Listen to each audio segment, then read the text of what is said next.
Jovan Buha! Buha! Yo, I'm Jovan Buha, Lakers beat writer for The Athletic, and welcome to another episode of Buha's Block. On today's show, I am thrilled to be joined by friend of the program, Andy Kamenetzky, host of Locked On Lakers and Lakers Talk once a week on ESPN LA, 7:10 a.m. Also, dare I say, the more handsome brother, half of the Cambros, the smarter dare one, I the say better it doesn't even need podcaster. to be said. I'm just just saying what I'm seeing right now. So, Andy, how you doing today, my man? Good. Just living the handsome life of somebody covering the Lakers. Speaking of handsome, last night was not handsome. We were going to erase that from our. It was handsome for Bronny James. Great night for Bronny, and last night talked about just his progress as a prospect, and seems like some people today are doing some victory laps on that in the national media space.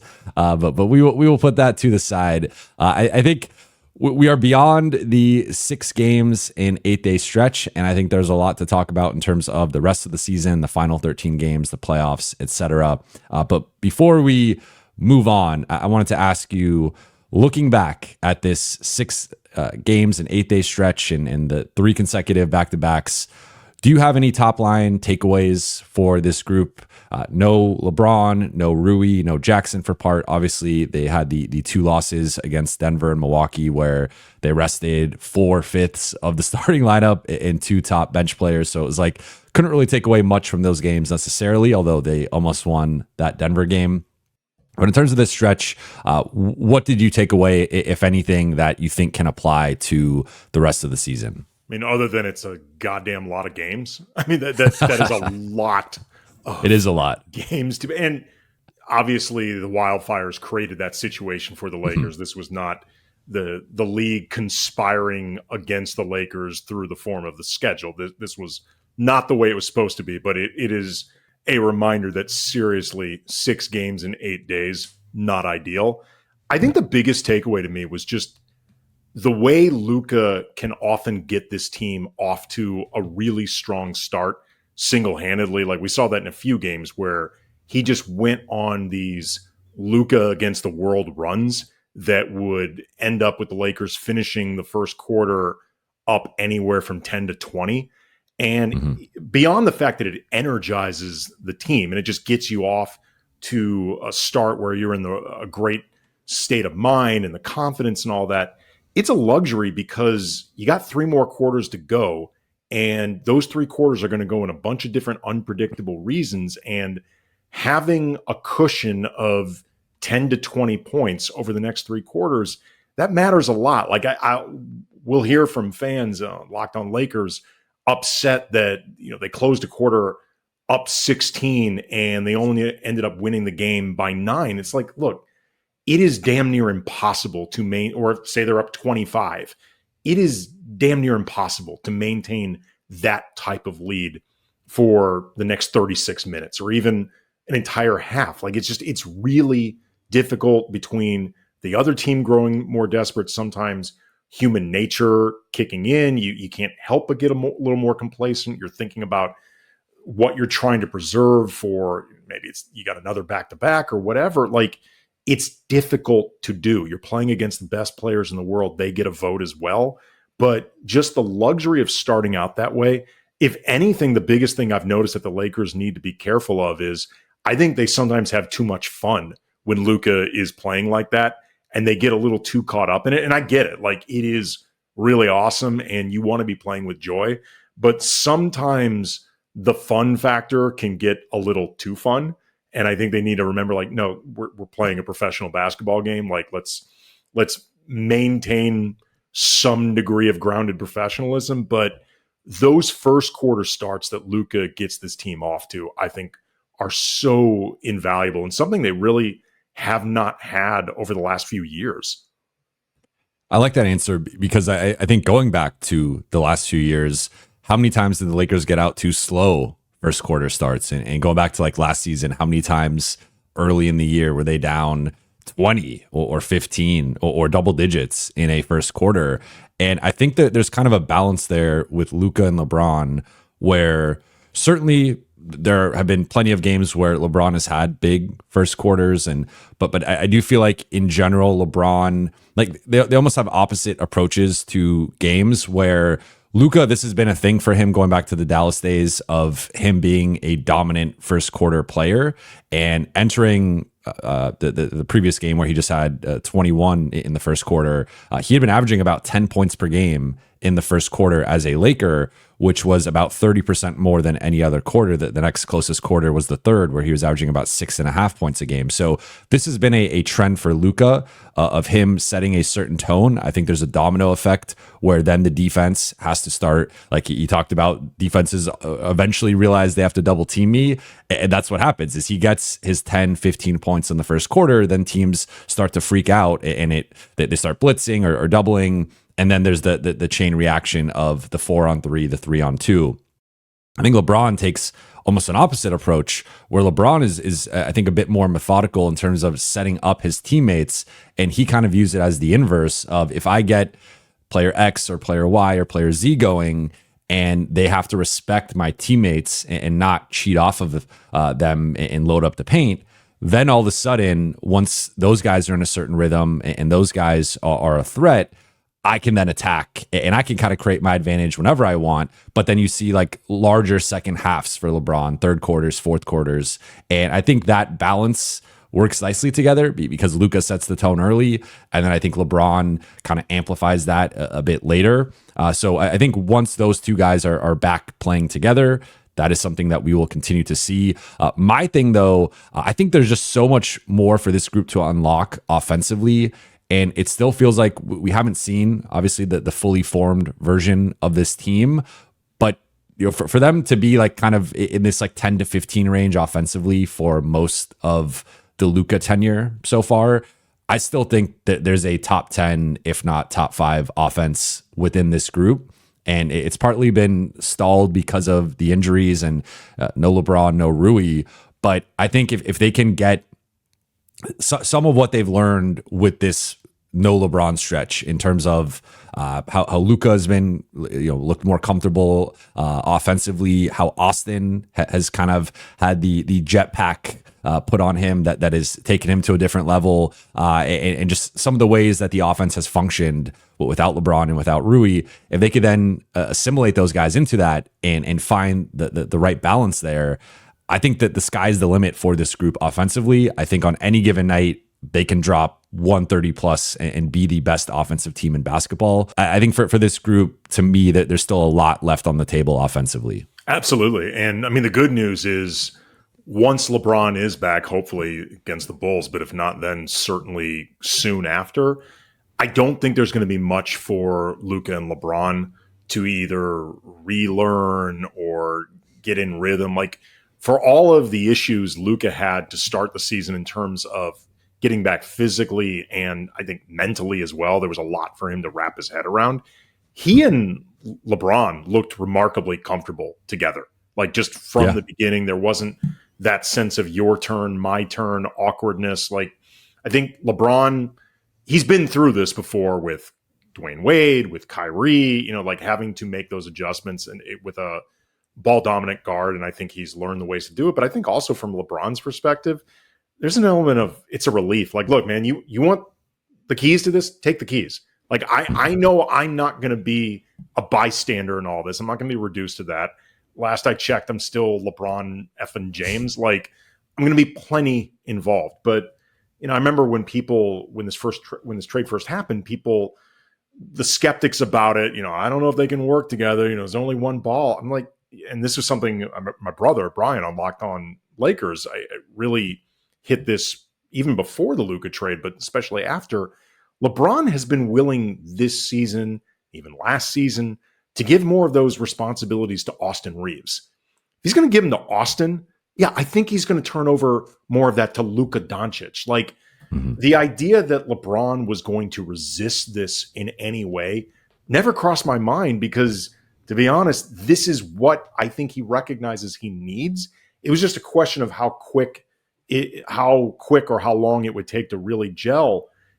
Really, it was more Austin figuring out his place in all of this that's taken a little more time. Luka and LeBron, I imagine once LeBron is back, that'll return to being pretty fluid and pretty easy. And I've talked about this before, but going back through the years, like since the Russ trade and when LeBron realized that the Russ situation was not going to work, which was pretty early on for him. What do you mean, like game two? Basically, within the first 1 to 2 months. He's wanted Kyrie Irving, DeJounte Murray, Zach LaVine, some type of all-star level like scorer / playmaker to be that third guy. And they ended up finding that guy organically in Austin, but then they flipped AD for the ultimate version of that guy in Luka. And again, to your point, like I think if LeBron is willing to turn the keys over to Austin, he's going to turn the keys over to Luka. Well, it's like he didn't necessarily turn the keys, but he gave if it's like a ring of keys, like he took a few of the keys off the ring. Yeah. Still a fair amount for himself. But like Austin was in that in-between period. I think like closer to the deadline, Austin was really ramping up offensively in terms of like his usage and especially like it was really post D'Lo. Once they moved D'Lo, they needed a certain level of playmaking, and we saw in January Austin really take a step with that. And part of it was just like I think kind of a energy conservation thing where it was like, okay, Austin, you bring the ball up the floor. Like we don't need to waste LeBron's energy by LeBron doing that. And also at the same time, I think LeBron was ramping up defensively and you were starting to see him exert more on that side of the ball. So it was kind of like a little bit of a trade-off there, where Austin assumed more usage and workload, and LeBron, I think, kind of put that more on the defensive end. But I want to spin things forward here and look ahead to the final 13 games of the regular season, which is just honestly a wild statement to say. The season has kind of flown by here. It felt like for a while, like really first 40 games were a bit of a slog, and then the last 20 have just flown by. But what is your biggest question for the Lakers here over the final 13 games? I mean, beyond the obvious question of health, and can they over these 13 games keep everybody who matters in the rotation more or less available? I think it's what's the final look of the rotation, and in particular, does JJ continue to keep playing either Christian Koloko or Trey Jemison III or even Alex Len behind Jackson Hayes, or does he start going with more of what I call medium ball looks, where you've got the backup centers as basically some combo of LeBron, Rui, Jared Vanderbilt, even Dorian Finney-Smith? And I think that question right there impacts everything from strategy to minute allotments. Like Vando, for example, will his minutes be extended more than we've seen over the last couple of weeks? Or does JJ just tell him, like, look, you're going to play 15 to 20 minutes a night, but I want you going balls to the walls against some of the toughest covers in the league. Like, I'm not worried about you picking up fouls. I'm not, as long as they're not stupid fouls. I'm not worrying about anything like that. You just go ham. I think also in terms of the backup center, it even trickles down to how many minutes does Dalton Connect play, just because it will affect how many minutes are actually available. And I think that is what starts giving you an idea of what the rotation is going to look like in the playoffs, just that backup center question, because it's been pretty fluid. And I know some of this is dictated by two-way contracts, how many guys are still, games still available, yada, yada, yada. But I think none of those guys have solidified themselves as you have to be playing him. I think, I would rather play Koloko over Jemison. I'd rather play Jemison over Alex Len, but I'd rather play. Hey, he hit a sidestep corner three last night. He had a tip dunk. Look, I want to give credit to Alex Len, because he deserved it. He actually, I thought, played a pretty good game. Best game as a Laker, for sure. And also he's 7 foot 250, and I'm always terrified that he's going to see some of the things I've said about him and seek me out. He's an enormous human being. Like I've had that thought too. I hammered the siding and then looking over my shoulder. I remember there was one. I don't remember which game it was, but I think it was down the stretch. It was garbage time, and JJ had both Alex Len and Trey Jemison playing together. And I was like, this is not the most prolific front court you're ever going to see. But if you are just looking for a power forward center combo to dish out the most painful fouls ever, you could do a lot worse than those two. Yeah. Yeah, no. I think the evolution of this group is going to be how much can Jackson Hayes stay on the floor? Plus, I like the medium ball term. That is what I might have to I've been using that since give you credit. I've been using that since the 2020 season. So I like that. And for me, my question is actually going to be, do they have enough time? And I think I think the ceiling with this group is clear. And I've said, I think they can win a championship. And even in not having enough time, they could win a championship. But I think the three best teams in the league, in whatever order you want to put them, are Boston, OKC, and Cleveland. And those three groups have had, in some cases, multiple years together with the key rotation pieces, and some new factors of Cleveland, Kenny Atkinson trading for DeAndre Hunter, OKC adding Caruso, Hartenstein, Chet's been out due to injury, and Boston is, Porzingis has been in and out of the lineup. So there are some factors of adversity or change that those teams have kind of had to overcome. But I do think there's an element of continuity through at least a couple seasons, if not multiple, that I think gives them an advantage over a team like the Lakers that was rebuilt in the past couple of months. I think even within those changes and how short of a period of time they've had together, they could still make the conference finals. They could still make the finals. They could still win it all. But if they had, and this is where I think losing LeBron and Rui has really hurt them. It's not just the record. I just think games matter, reps matter, experience together matters. And at most we're talking about probably low 20s amount of games together. And I'm not saying they can't overcome that, because I think they can. I just think that is a bit of a hurdle where ideally they have half a season together or more than half a season together. And I think if they did, I would potentially put them ahead of one or two of those teams with like the fully formed version of this group. But to me, I just wonder if they get everyone back for Chicago on Saturday and they have the final 13 games together, they still have 3 back-to-backs. So I wouldn't be surprised if they do some selective resting with that based on how they've approached back-to-backs recently. And so if it's 10, 11 games, whatever it ends up being, like, is that enough to go into the playoffs and become the team that I think they can become? Because again, even as constructed, I think that they're right up there with the best teams in the league.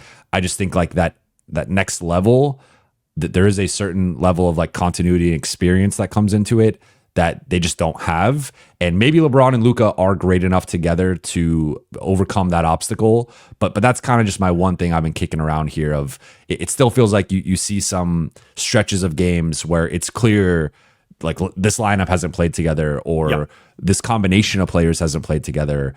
And again, maybe they can kind of fast track that and maybe they use the first round as like the way to really get that experience together. But that's really my biggest question moving forward. I think everything you're saying is 100% justified. And that is a concern. And I think sort of the way I look at it is, even if everybody had been healthy, obviously you get more reps together and those reps matter, but they still would have been behind the 8 ball comparatively when it comes to those teams with continuity. So you can't make it up regardless. Like you can make up more of it, but you're still behind. What gives me confidence with that, and again, I think everything you're saying is warranted, is how consistent the defense has been.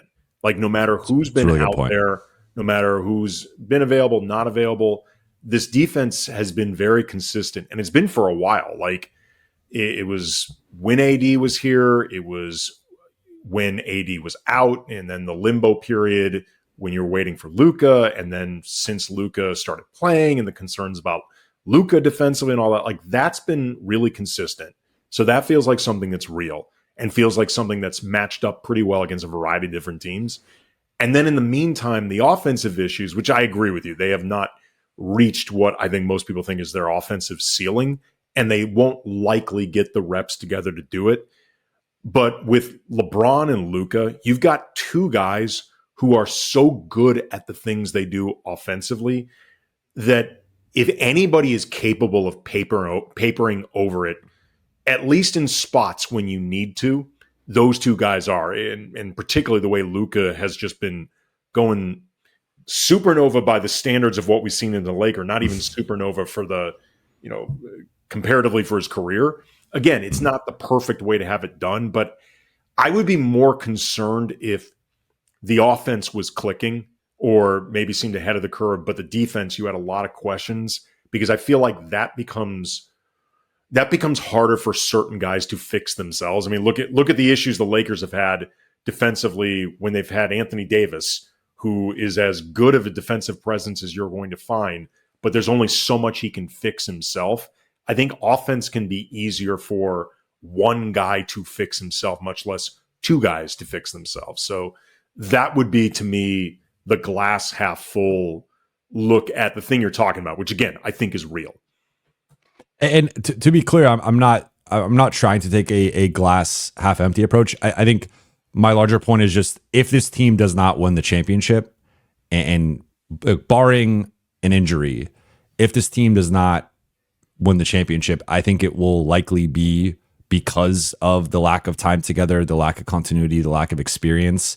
And to your point a little bit earlier, like, yes, 10 to 12 games, it's not going to catch them up to Boston, Cleveland, OKC, but I think it shrinks the gap a little bit. And there could be things within that you learn that could help you deeper into the postseason run. So again, I think the Lakers can win the championship. I think they can overcome it because Luka and LeBron, I think it's the best playmaking duo we've ever seen in NBA history. They are both also playoff. I've been thinking. I think it is. That.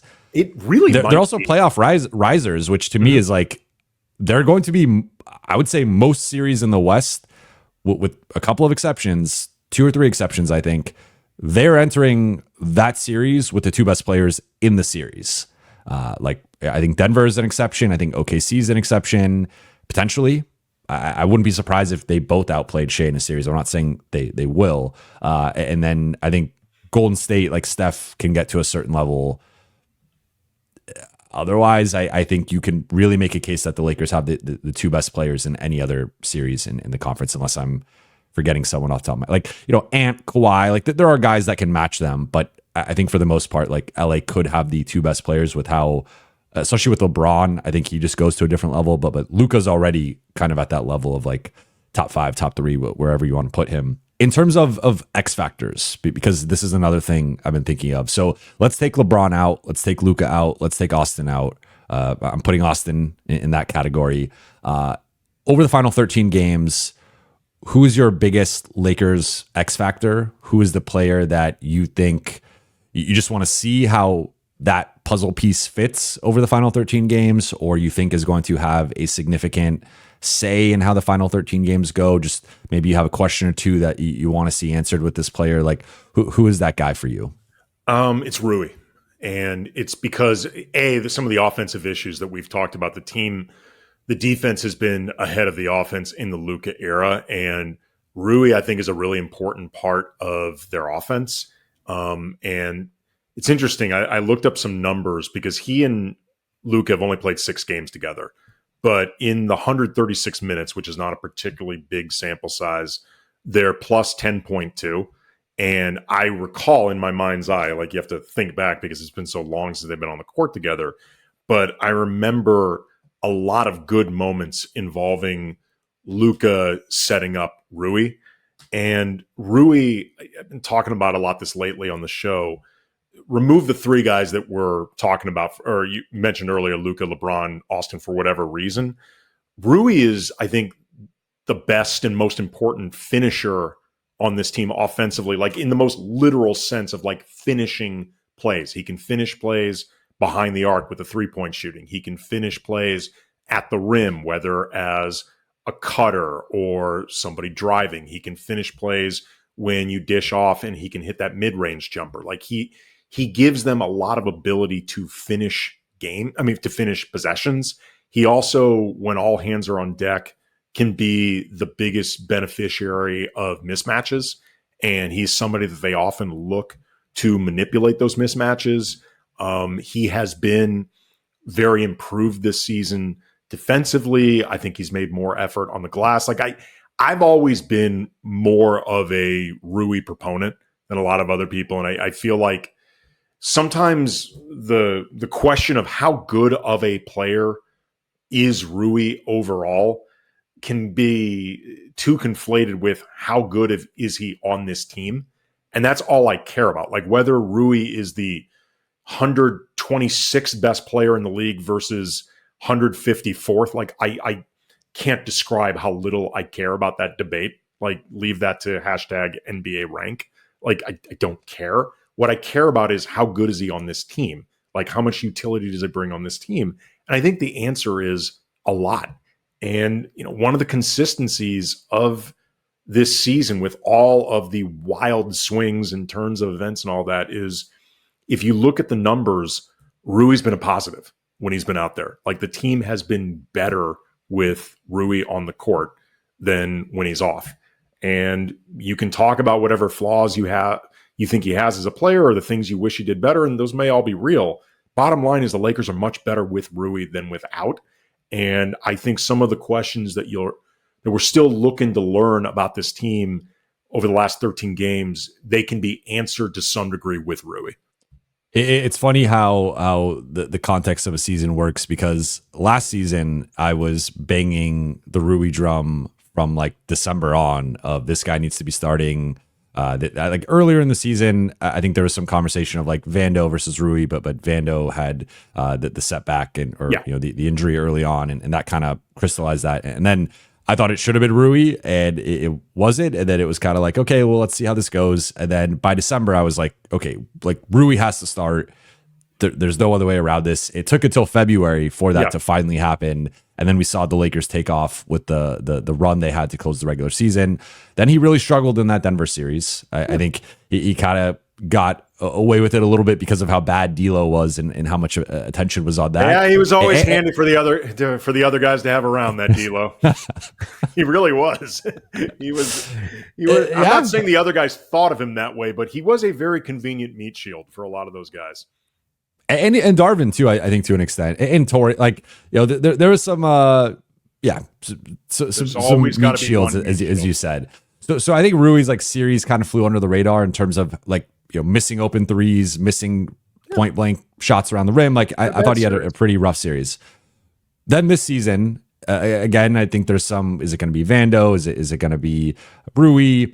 JJ comes out and says, "I'm going to start Rui," and then they trade for DFS, and I'm gonna take the L on the Rui situation because I felt DFS should have been starting pretty early on into that experiment. I thought, like, especially that Texas trip where they were in Houston and Dallas, I thought Rui had some rough stretches in those games, and I thought DFS looked like to me like he just came in and I was like, this is a dude who's like closing in like a playoff game 6, game 7, like you just see it.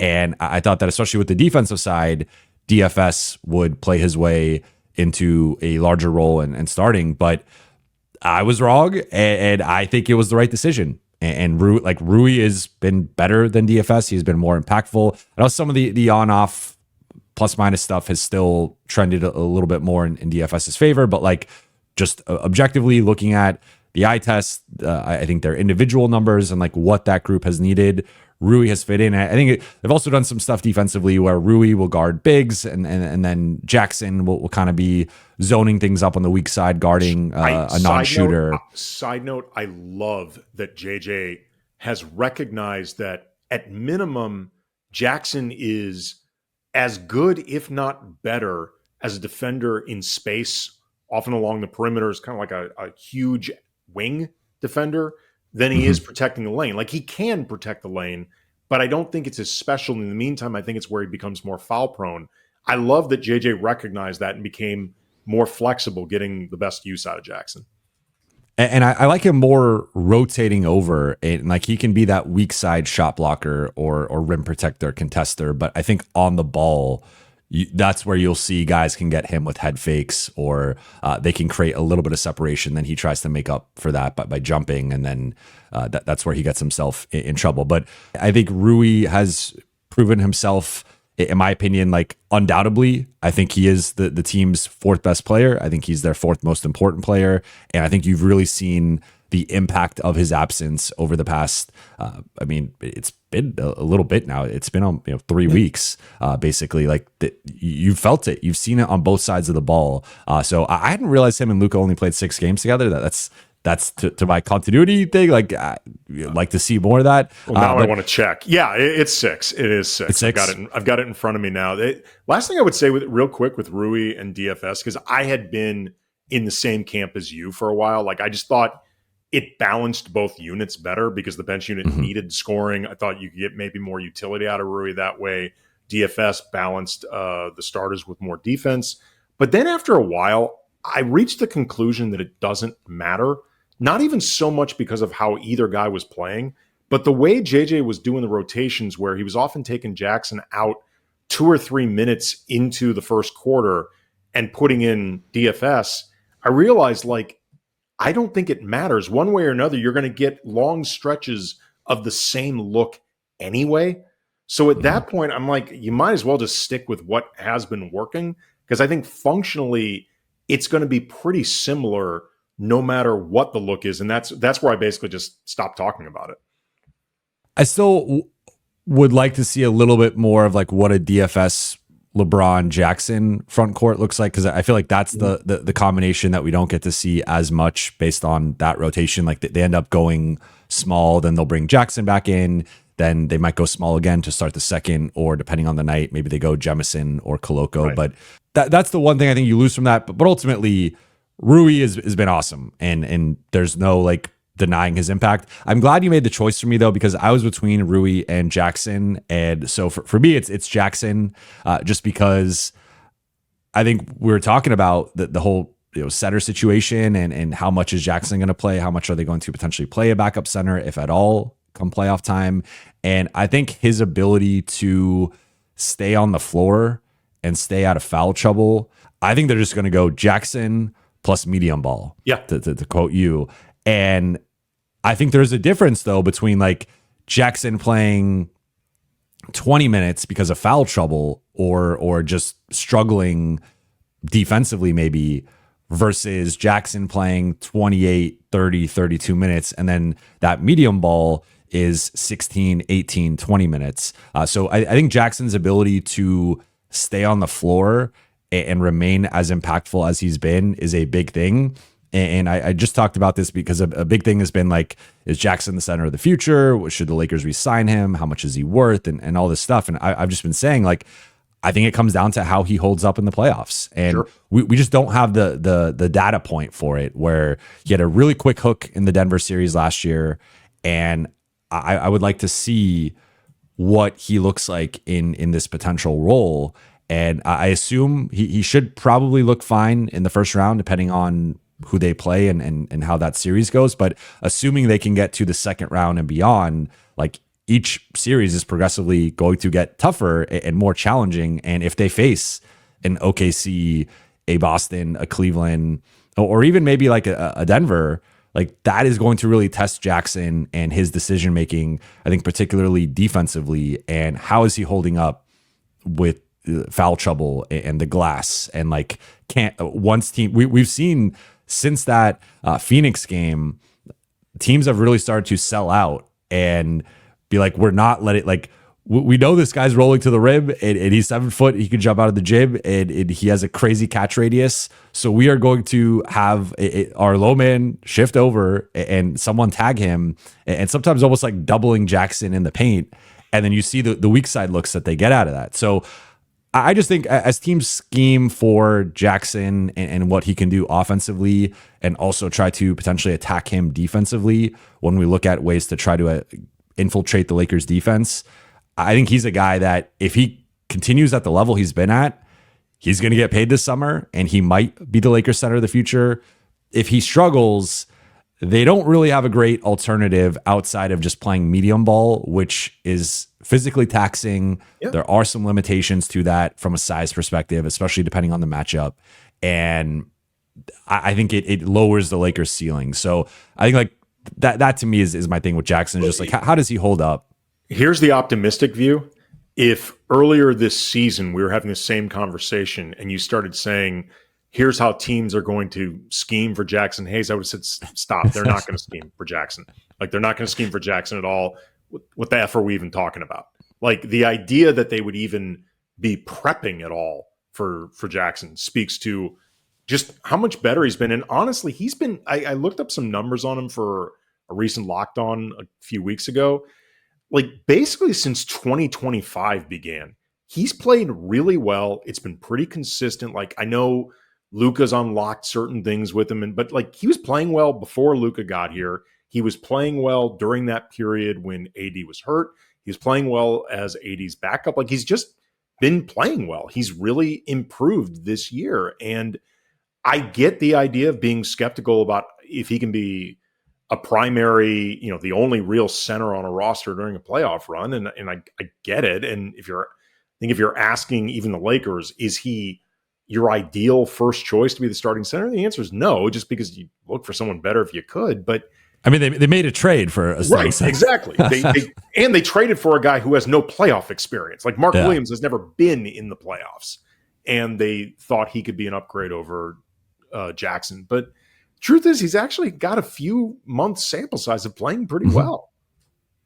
Yeah, I guess my point is just, I think there's the difference between doing it in the regular season and the playoffs. And I'm not saying, again, I think nuance is important here. And like, I'm not saying he can't do it in the playoffs. I'm just saying we have not seen that. Sure. So him doing it in the playoffs will be the first time we have seen him do it in the playoffs. Continuing to look ahead here, which game do you think will be the most telling for the Lakers over the final 13? Is there a game that you have circled, a matchup that you have circled here, and why? One or both of the OKC games on April 6th and 8th. It depends on where OKC is in the standings by then. Like, are they still looking to lock up home court for the entire playoffs in this race with Cleveland? But assuming at least one of those games is against a real version of OKC, hopefully Jalen Williams is back by then, like, that info could be really valuable, because the Lakers have not played that version of OKC with this version of the Lakers. And the last time they played OKC, they still had AD. And AD was a big mismatch and problem for the Thunder. Like, last year, I think the Thunder were a better team than the Lakers on balance, like, or against more teams, the Thunder were better than them. But I think the Lakers were a serious problem for the Thunder, that they would have had a very difficult time handling in, say, a playoff series, or certainly if you look at there are people advocating the Lakers tank to get the 8 seed. Yes, I know. I'm not a believer in that strategy, but I get why. But last year they beat the Thunder a lot. This year, the matchups and the players involved have changed so dramatically that I think those one or both of those two games can provide a lot of information, or at least hints. I mean, if I'm Mark Daigneault, regardless of where they are in the standings, I would want to play, if possible, my real team against the Lakers, assuming the Lakers have their full team out there, at least once, just because everything is so different. Like, the idea of trying to hide, your pitches from the Lakers, from JJ, whatever, like, I wouldn't get too cute with that. Like, I would not want to face this team cold in the playoffs, like, having never, I wouldn't want to use game one as my dress rehearsal. So I think don't duck the smoke. I don't think it's smart. Like, I actually just don't think that is smart from a strategy standpoint. And JJ, to me, we've never seen it in the playoffs. He doesn't strike me as I'm going to try to hide what I'm doing for the postseason coach anyway. He seems to me more you guys know what we're going to run anyway. I want to perfect what I'm doing. I'm not going to bother trying to hide it. But those are the two games. I'm with you. As I've thought more about it, I think there is a chance that, I think at least one of them, they will probably rest their guys, because it's, I believe it's the 4th and 5th remaining games of the season for them. Maybe they are going for it with the Cleveland chase, and that is a factor for them. But I understand why they might want to hold some of their cards. I think maybe you play one of the games seriously, and then one of the other. Like you don't allow the Lakers to adjust in real time, and maybe you kind of keep that close. So I feel like it's probably the 4-6 one. That's a Sunday game, but we'll see. But my second choice, though, depending on how that plays out in terms of OKC's health and how they approach those two games, would be the Golden State game on April 3rd, because Golden State has been the hottest team in the NBA basically since the Jimmy Butler trade. They just got the Steph injury, so that could be cool things down a little bit for them. But 4-3 is about 2 weeks from now or so. So it'll be the first time we've seen LeBron and Luka versus Steph and Jimmy, assuming Steph is back. That could be an important game. Like, it will be an important game for the standings just by nature, but like Golden State is only 3 games back of the Lakers in the loss column right now. They could be right there battling Memphis, battling Houston, battling Denver for some type of 4-5, 5-6, whatever it is. So I also think both teams are now better equipped to play small ball, medium ball, however you want to deem it. So Lakers adding Luka into those lineups that I thought had outplayed Golden State in the couple more recent matchups, and then Warriors adding Jimmy. I think Jimmy certainly adds a different element where he's a guy who you can put on a Luka or a LeBron, and he's not going to get like torched necessarily. I think he can hold his own a bit. So I think just how that looks, and this potentially even being a first round, like this could be the 3-6, this could be the 4-5, so it could be the 2-7 even. There are a lot of different ways that these two teams could match up. So I think that's the one that, like, you could throw Memphis in there, you could throw Houston in there, but I think the Lakers and the Warriors, given how much Golden State has ascended over the past month and a half, and just the kind of small ball, medium ball battle between these two, I think is going to be fascinating. And I think I feel like the Lakers have been able to concentrate so much on Steph in these matchups over the last couple of years that having a legitimate bona fide second scorer now in Jimmy, I think adds a fascinating wrinkle to me. Yeah, absolutely. I mean, I know we plan on, from the rundown you sent me, talking more about Golden State before the show ends. But yeah, it's definitely intriguing. And to your point, it's definitely different moving forward. I mean, it's actually been one of the most fun things about this Lakers season, especially for people like you and me who devote our lives to every single facet of it. You rarely get something this totally new this late in the season, where everything you get to watch is completely different. And, I mean, you can see the excitement that it's brought the players, but from the perspective of people covering the team, it's actually pretty exciting. Then you just mentioned it. I want to get into Lakers and some of these matchups here. And how would you rank these potential first round opponents? And I am picking 4 for a reason, and I will have a follow up to this. But among these 4, Memphis, Houston, Minnesota, and the Clippers, as a potential, I think all 4 are relatively realistic in terms of Lakers first round opponents. How would you rank Memphis, Houston, Minnesota, and the Clippers?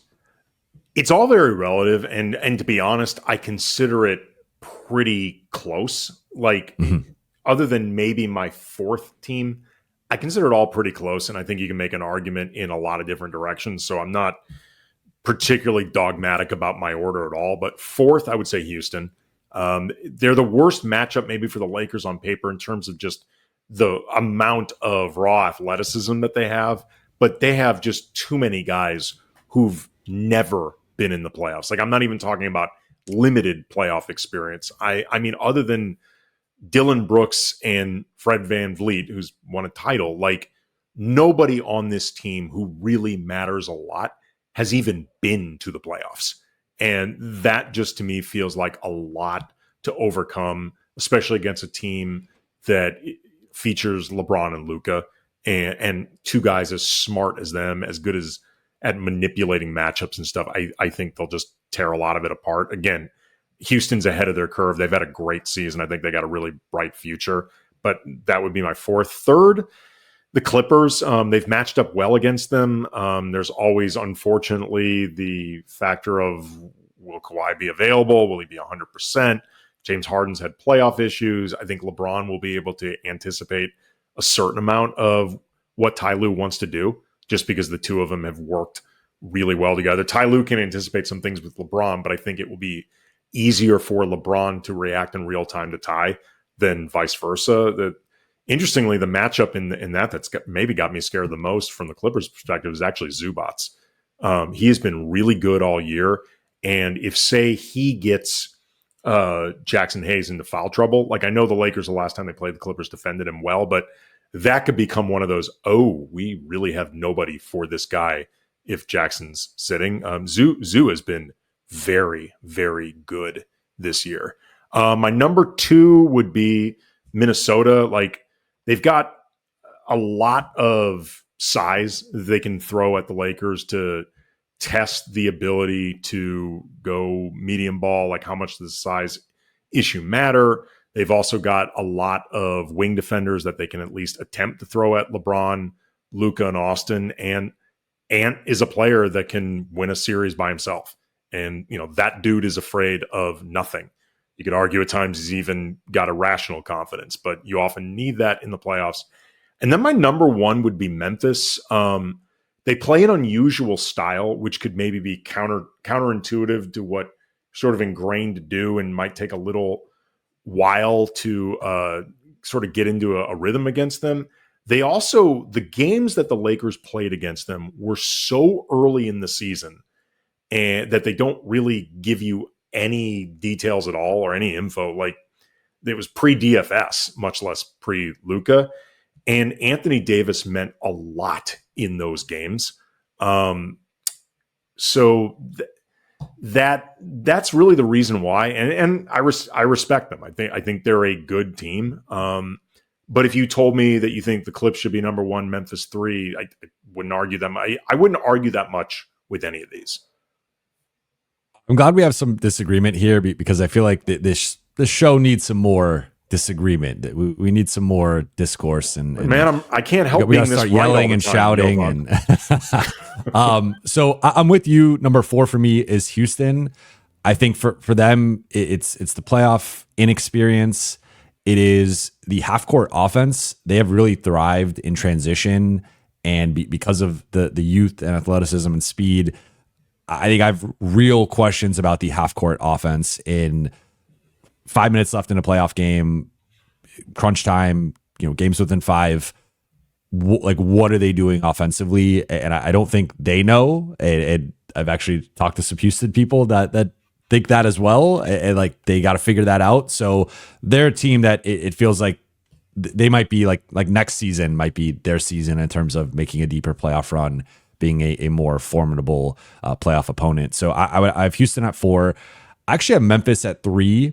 And this is more of a philosophical thing for me, but I think that I still, despite the Lakers still having things to figure out offensively and having the defense figured out for going on 3 months now almost, I still think the teams that are better offensively strike more fear in me against the Lakers than teams that are better defensively, just because I think when it comes down to it, again, like, I think the Lakers have a requisite amount of talent and star power and firepower to keep games close. I don't think they're even if they lose at some point, I don't think they're going to be getting like blown out by like 20 plus points or swept in like a series. So I think these series are all going to be relatively close, and on some level it's going to be like, can this team score on the Lakers? And, right. And that's where I think better offensive teams give me a little bit more pause. So for me, I just think Memphis is like kind of a better version of Houston in some ways.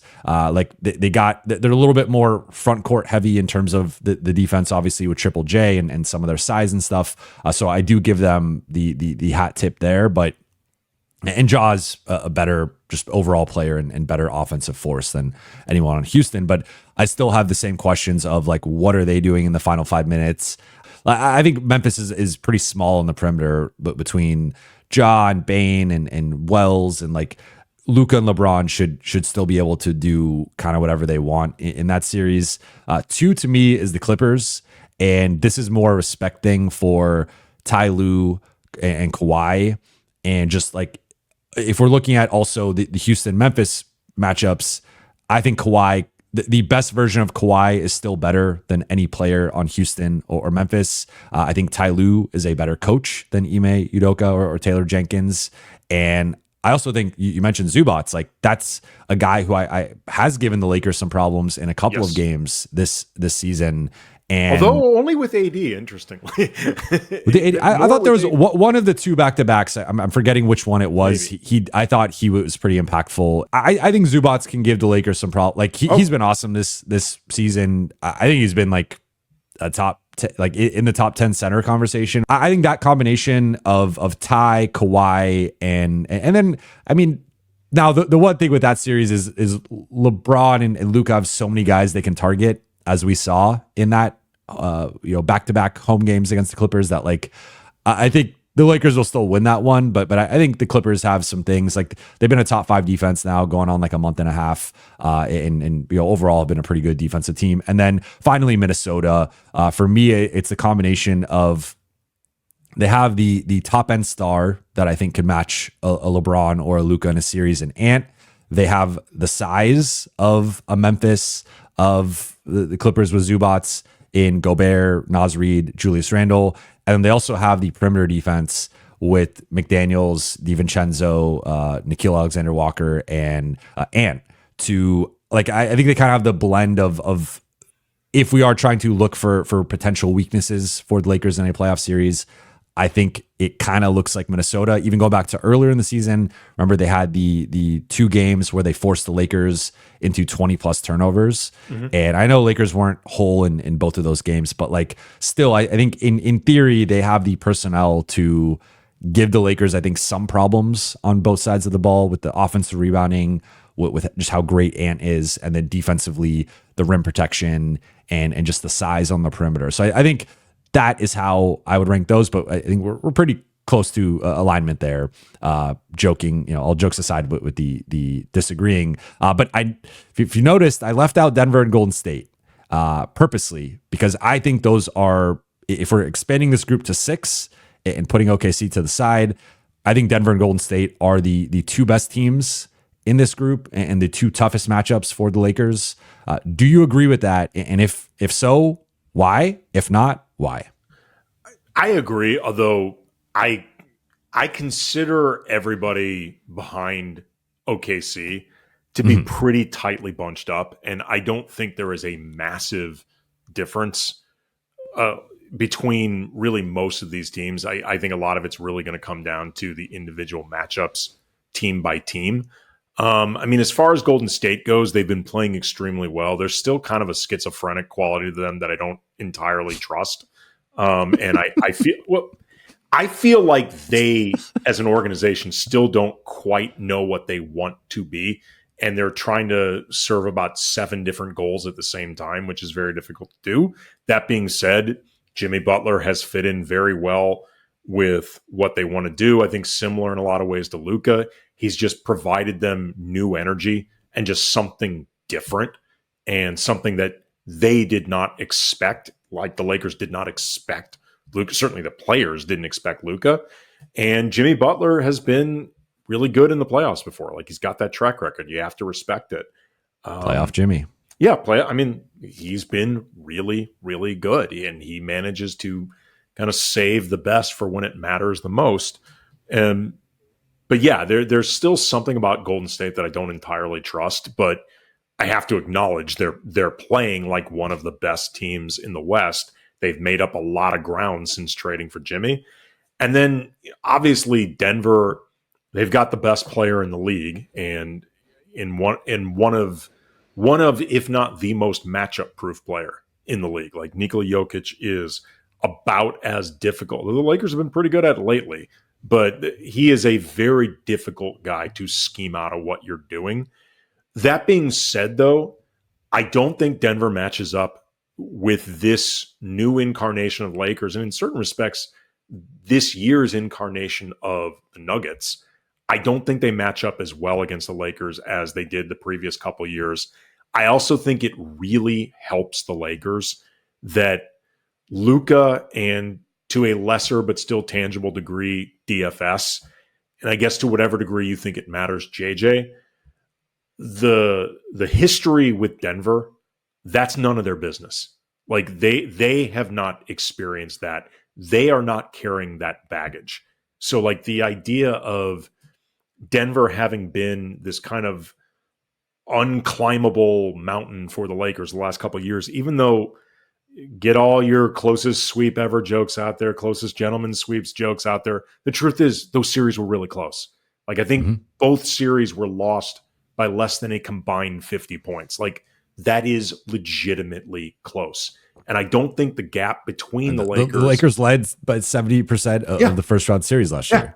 Like all credit to Jamal Murray for hitting those 2 buzzer beaters, but like it's 1 shot away, and on Earth 2, Jamal Murray may miss those shots.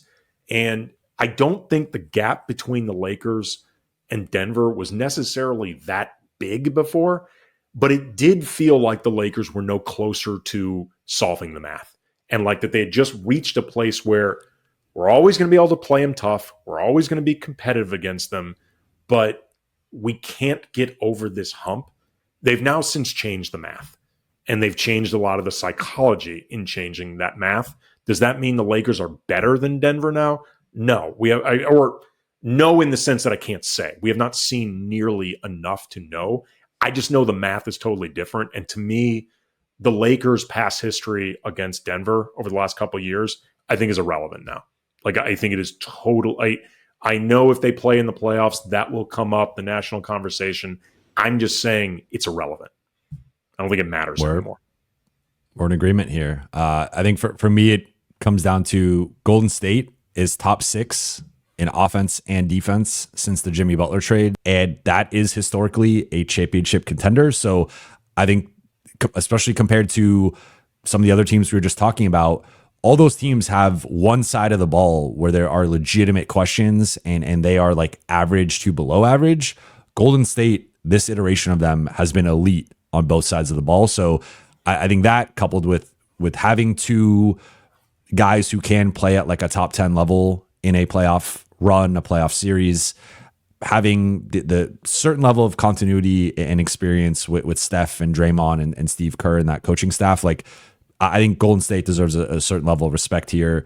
And then Denver, I think it's just their top 5 offense, and then Jokic and him being the best player in the world. But to your point, like I've been saying it for a while, or since the first Lakers-Nuggets matchup about a month ago, totally different with Luka here. They cannot guard Luka. Really, the only thing I took away from the other Lakers Denver matchup in LA was like they still could not guard Luka. To say nothing of like, I think LeBron has progressively looked more comfortable against Denver from like the beginning of the 2023 series toward like now.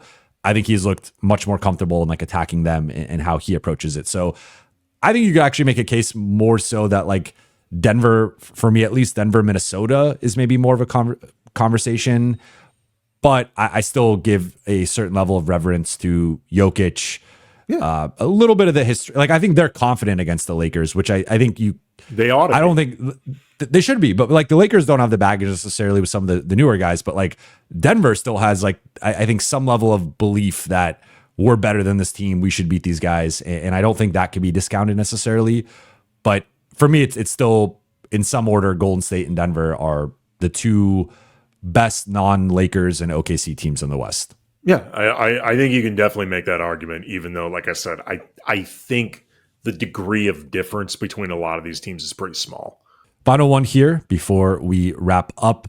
Where do you have the Lakers in the West and in the league currently? Has anything changed for you over the past 1 to 2 weeks with the injuries and with them potentially being a lower seed entering the playoffs than where they were coming off that 8-game win streak, being the number 2 seed in the West and looking like they were potentially not going to lock it up soon, but like be in the driver's seat for that seed. And they could easily get back there. They're not far behind the number 2 seed, but they have the 3rd toughest remaining schedule. They're still working back Rui and LeBron, but we're not quite sure when those guys are going to be back. Vando has a groin injury he's dealing with now. So like still a lot of unknowns with the Lakers over the final 13 games. But as things stand, Friday, March 21st, we're in the afternoon Pacific time.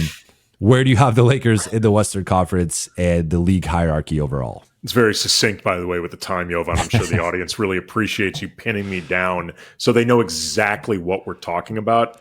I mean, nothing. Look, if things change tonight, you're not going to be held to this That's answer. True. So nothing for me has really changed over the last couple of weeks because I think whatever adversity the Lakers have been through has been purely about who's been available and who hasn't, as opposed to weaknesses being exposed. And look, if some of those injury issues linger into the playoffs, then in all likelihood, the Lakers aren't going to have a long playoff run. That's a very it is what it is thing, but that's also completely uncontrollable. But there's nothing that's come up in the last couple of weeks other than just will they be healthy that's given me any pause. As far as where do they stand, I think they are among a bunch of teams in the West knotted up behind OKC, who I still think if you have to bet on anybody coming out of the West, I would bet on OKC. I think they've been really good this year. I was on the OKC train last season, much less this one. I'm not worried about them being inexperienced. To me, that was the thing they went through last year, and they went through it. And they're a remarkably mature team to me. Like they're pretty unflappable, and they also I think are just very well balanced and constructed. And Shea is a killer. Doesn't mean that any team in the West can't beat them. I just consider them the favorite. As far as where the Lakers stack up, you mentioned earlier in the show OKC, Boston, Cleveland as the three seemingly favorites in the league. Rank them whatever order you want. I think the Lakers are on a tier behind those three teams, not particularly far behind them, but I think it's premature to put who they are ahead of any of them, if for no other reason than we haven't seen enough of it. Seen enough to know that I think they're really good. And, frankly, they had been playing pretty well even before when the concept of getting Luka Doncic was talking about. They're not going to get Luka Doncic. That's crazy. Why on earth would Dallas trade their franchise superstar who's not even in his prime and wants to stay in Dallas? That makes no sense. The Lakers have been playing pretty well before then. Like I think they are a better version of that team now, but they were looking like a team that could be a tough out. They just had a much lower ceiling and a lower margin for error before. Now I think they have both a higher floor and a higher ceiling. That's really important. Again, I wish we disagreed a bit more here. I will say I will put, and I've been saying this since the Lakers went over Denver, so I have not changed my opinion on this. I think they're the second best team in the West. I think they're the fourth best team in the league. As things stand with what we've seen with Luka, I think to me, they have the second best odds of coming out of the conference, assuming again that health permitting. Yep. I think they have the second best odds, and I would favor them against any other team in the West in a 7-game series outside of OKC. Before the season, I had OKC Boston as my finals prediction, with Boston repeating. I apologize to Laker fans. I know you do not want to hear that. Look, I've been wrong before, different things, so maybe I'll be wrong this time, but nothing has really swayed me on that. I still think OKC should be the favorites to come out of the West. I'm still picking Boston over Cleveland. I think when all the chips are down, Boston still has the best top 6 or 7 in the league. So I think that will be the finals matchup, and then I think OKC has better odds at beating Boston than they did maybe preseason, but I think that's a 6 or 7 game series that I would still slightly lean toward Boston, in part because of the experience and the continuity. But if the Lakers beat OKC or the Lakers make the conference finals, like, I would not be surprised by that at all. I mean, once you get to the conference finals, unless it's one of those weird lopsided years where the conference just sucks and you're in the conference finals because somebody has to be there, you get to the conference finals like last year in the East. Yeah, for example. I kind of feel like once you're in the conference finals, you are by definition a legit team to win a championship. The point I've been making on that is like, I like to sometimes kind of put myself within the context of the situation of, if the Lakers have made the conference finals, things are clicking, they are in a certain rhythm, they have beaten two teams already and have a certain level of confidence, and like that continuity we were talking about, it's still behind some of those top teams, but it's building there. It is percolating, and you give, I think, like LeBron especially, but Luka a chance. Like, thinking about all that's been said about him from the Dallas side, and all of the skepticism about, is he a franchise player? Is he the right guy to build around? His old fat ass going to eat his way out of the league. Yeah. You said it better than me. Well, this is what they were saying. It's not what I'm saying. It's what they were saying. No. But like you made the succinct point there. Like, Luka with that carrot in dangling in front of him, and then LeBron, championship number 5. Would he even you put those two guys in a 7? Like, you have 7 games to get back to the finals, and Luka win his first title, LeBron win his 5th title. Like, I would not want to see those two guys in a conference final series. If I'm OKC, if I'm Denver, if I'm anybody else, regardless of, I know how great Shea is, I know how great OKC is. That's going to be tough. So we'll see. A lot to be excited about over these final 13 games here. A lot to watch. But I think we tried to take a comprehensive look at all the factors today, and look forward a little bit, because again, looking back to last night, I would like to Men in Black my memory with that game. Yeah, congratulations, Bronny. Congratulations, Alex Len, but no more. Yeah, no more Alex Len corner threes, please. But in all seriousness, Andy, thank you so much for your time. You're far too generous. I know we went a little bit over, but that's what we do here on Buha's blog. It really is. It is. It's part 5 more minutes. But where can people find you for those that are not following you? I mean, check out Locked On Lakers, obviously, and Lakers Talk on ESPN LA. But anything else you want to plug before we get out of here? Follow on Twitter at Cam Brothers. Same for Blue Sky.